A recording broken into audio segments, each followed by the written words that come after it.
যদি ভেবে থাকেন এই গরমের দিনে হালকা পাতলা কিছু রেসিপি ট্রাই করতে, যেটা গরম ভাতের সাথে দারুণ সুন্দর লাগবে, তবে আজকের এই রেসিপিটি ট্রাই করে দেখতে পারেন। আজ আমি আপনাদের জন্য নিয়ে এসেছি বাংলার প্রায় ১০০ বছরের পুরনো একটি হারিয়ে যাওয়া রেসিপি, ঝিঙের জলবড়া। একদম কম তেল মশলায় পেট ঠান্ডা রাখার মতন একটা দুর্দান্ত রেসিপি। মুখে দিলেই মিলিয়ে যাওয়ার এই সাবেকি রান্নাটা গরম ভাতের সাথে জাস্ট অমৃত লাগে। চলুন তাহলে দেখে নেওয়া যাক ঠাকুমা দিদিমাদের আমলের এই ম্যাজিক রেসিপিটি। নমস্কার বন্ধুরা, জি কুক চ্যানেলে আপনাদের সবাইকে স্বাগত জানাই। চলুন শুরু করছি। দারুণ সুস্বাদু এবং ঐতিহ্যবাহী নিরামিষ ঝিঙের জলবড়া রেসিপিটি বানানোর জন্য আমি এখানে 4টে ঝিঙে নিয়ে নিয়েছি। আপনাদের পরিমাণ অনুযায়ী ঝিঙের পরিমাণটা বাড়িয়ে বা কমিয়ে নেবেন। প্রথমে দেখুন ঝিঙেগুলোকে বেশ ভালো করে ছাড়িয়ে নিতে হবে, তবে একটু একটু খোসা রেখে দিতে পারেন, তাতে কোনো রকম অসুবিধা নেই। আপনাদের পছন্দ মতন ঝিঙেটা সেইভাবে ছাড়িয়ে নেবেন। আমার এই রেসিপিটি যদি কোনো নতুন বন্ধু ইউটিউব থেকে দেখে থাকেন, আমার এই ক্ষুদ্র চ্যানেলটিকে সাবস্ক্রাইব করে আমার পাশে থাকার জন্য অনুরোধ করছি। আর পাশে থাকা বেল আইকনটি অবশ্যই প্রেস করে রাখবেন। যখন আমি নিত্য নতুন কোনো রেসিপি দেবো, সবার আগে খুব সহজেই নোটিফিকেশান আপনাদের কাছে পৌঁছে যাবে। কথা বলতে বলতে ঝিঙেগুলো বেশ ভালো করে ধুয়ে পরিষ্কার করে তারপরে ছাড়িয়ে দেখুন ঠিক এই রকম লম্বা লম্বা করে কেটে নিয়েছি। আপনারা যদি চান তাহলে এর সাথে আলু দিয়েও বানাতে পারেন, তবে ঐতিহ্যবাহী রান্নার ঝিঙের স্বাদটা কিন্তু দুর্দান্ত হবে। তো আগের দিন রাত্রে আমি 2 মুঠো মতন ছোলার ডাল ভিজিয়ে রেখেছিলাম। সেটাকে ভালো করে ধুয়ে পরিষ্কার করে নিয়েছি, একটা মিক্সির জারের মধ্যে নিয়ে নিলাম। তার সাথে 2টো কাঁচা লঙ্কা দিয়ে একটা ফাইন পেস্ট বানিয়ে নিলাম। দেখুন পেস্টটা ঠিক আমাদের এইভাবেই বানিয়ে নিতে হবে। এবার এই পেস্টটাকে সাইডে রেখে দিলাম। এবারে চলুন রান্নাটা শুরু করা যাক। তার জন্য গ্যাসের কাছে চলে এসেছি। গ্যাসে কড়াই বসিয়ে দিয়েছি। কড়াইটা বেশ গরম করে নেব। তাতে 1 টেবিল স্পুনের মতন সর্ষের তেল দিয়ে দেবো। তেলটা গরম হওয়া পর্যন্ত অপেক্ষা করব। তেলটা বেশ ভালো করে গরম হয়ে গেলে 1/2 চামচ মতন কালো জিরে ফোড়নে দিয়ে দেবো। আর দিয়ে দেবো ঝাল মতো কাঁচা লঙ্কা। আপনারা যে পরিমাণ ঝাল খাবেন সেই পরিমাণ কাঁচা লঙ্কার পরিমাণটা দিয়ে দেবেন। ফোড়ন থেকে একটা সুন্দর মিষ্টি গন্ধ বেরোলে কেটে রাখা ঝিঙেগুলো এবারে দিয়ে দেবো। দিয়ে বেশ ভালো করে এই ফোড়নের সাথে সাঁতলে নেব। এখানে অবশ্য গ্যাসের ফ্লেম মিডিয়াম টু হাইতে রেখে করবেন। ঝিঙে তো একদমই জলে ভরার একটা সবজি, ভীষণ ঠান্ডা উপকারী। তো এটা থেকে অনেকটাই জল বেরোয়, তাই এই ঝিঙের যতক্ষণ না একটা কাঁচা গন্ধ যাচ্ছে ততক্ষণ কিন্তু আমাদের সমানেই নাড়াচাড়া করে ঝিঙেগুলোকে একটু ভাজা করে নিতে হবে। তাহলে এই সবজির যে কাঁচা গন্ধটা সেটা ছাড়বে না, আর তরকারিটা খেতে ভীষণই সুস্বাদু হবে। আমি এই ঝিঙেগুলোকে প্রায় 2 থেকে 3 মিনিটের মতন দেখুন সাঁতলে নিয়েছিলাম। এবারে ঝিঙেটা খুব সুন্দরভাবে সাঁতলানো হয়ে গেলে তরকারির স্বাদ মতো নুন দিয়ে দেবো, আর পরিমাণ মতন হলুদ গুঁড়ো দিয়ে দেবো। দিয়ে আবারও নাড়াচাড়া করে ঝিঙের সাথে মিশিয়ে রান্না করে নেব। নুন হলুদটা দেওয়ার পরে মিনিট খানেক মতন আবারও একটু ঝিঙেটাকে ভেজে নিয়েছিলাম। এবারে পরিমাণ মতন জল দিয়ে দেবো।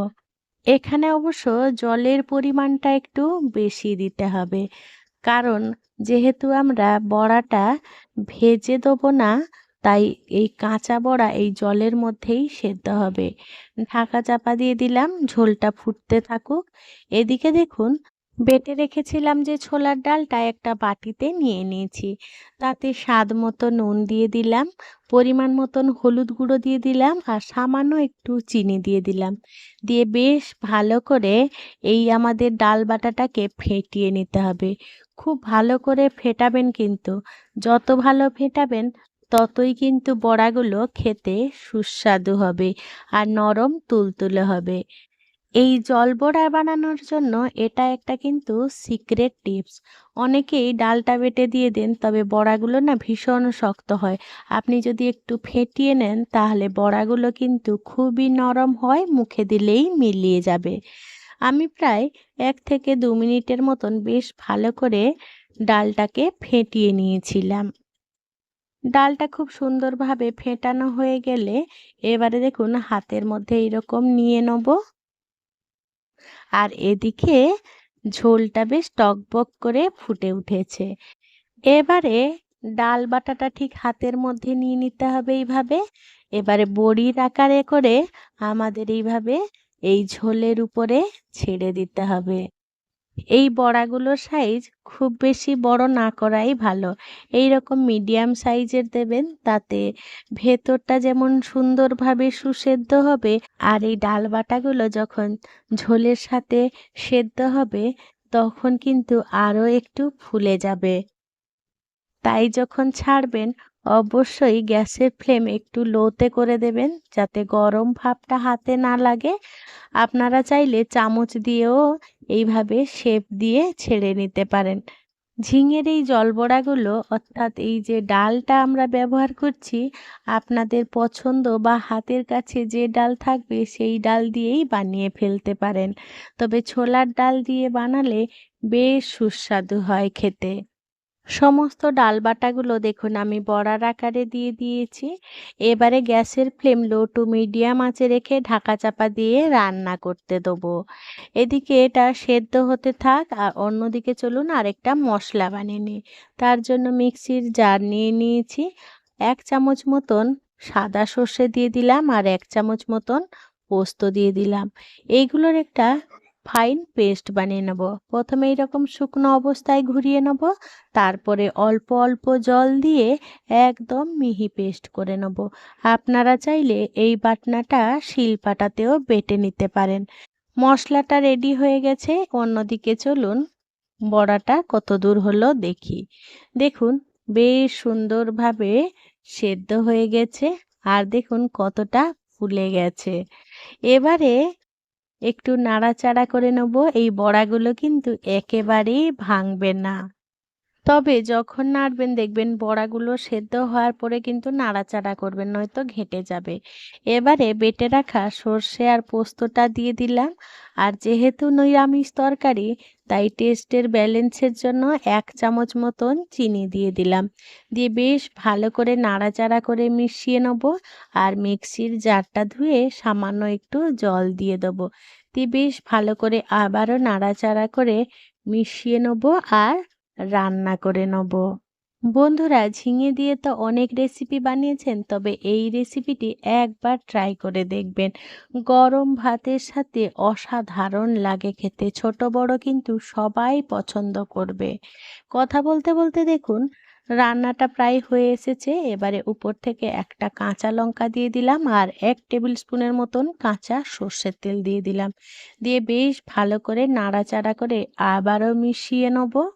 দেখলেন তো বন্ধুরা কত সহজেই কত কম উপকরণে ঝটপটভাবে তৈরি হয়ে গেল সেই হারিয়ে যাওয়া দিদিমা ঠাকুমাদের সুস্বাদু সাবেকি রান্না। অনুরোধ রইল অবশ্যই একবার এই গরমকালে ঝিঙে থাকতে থাকতে বানিয়ে দেখবেন। আর যদি আমার মতন করে বানিয়ে থাকেন তাহলে তো অবশ্যই খেয়ে কমেন্ট করে জানিয়ে যাবেন আপনাদের কেমন লাগলো। আমি এবারে আমার মতন করে পরিবেশন করে নিচ্ছি। বন্ধুরা আজকে আমার এই ঝিঙের জলবড়া রেসিপিটি আপনাদের কেমন লাগলো সেটা কিন্তু কমেন্টে জানাতে একেবারেই ভুলবেন না। যদি কোনো অংশে একটুও ভালো লেগে থাকে তাহলে ছোট্ট একটা লাইক করে দেবেন। আপনাদের এই ছোট্ট ছোট্ট লাইক আমাকে অনেক ইন্সপায়ার করে নিত্য নতুন রেসিপি বানানোর জন্য। আর যদি খুব বেশি ভালো লেগে থাকে বন্ধু বান্ধব কিংবা প্রিয়জনদের সাথে শেয়ার করে তাদেরও দেখার সুযোগ করে দেবেন। বন্ধুরা এতক্ষণ আমার সাথে থেকে পাশে থেকে ঝিঙের এই জলবড়া রেসিপিটি দেখার জন্য আপনাদের সকলকে জানাই অসংখ্য অসংখ্য ধন্যবাদ। আপনারা ভালো থাকবেন, সুস্থ থাকবেন। দেখা হবে পরের কোনো নিত্য নতুন রেসিপিতে।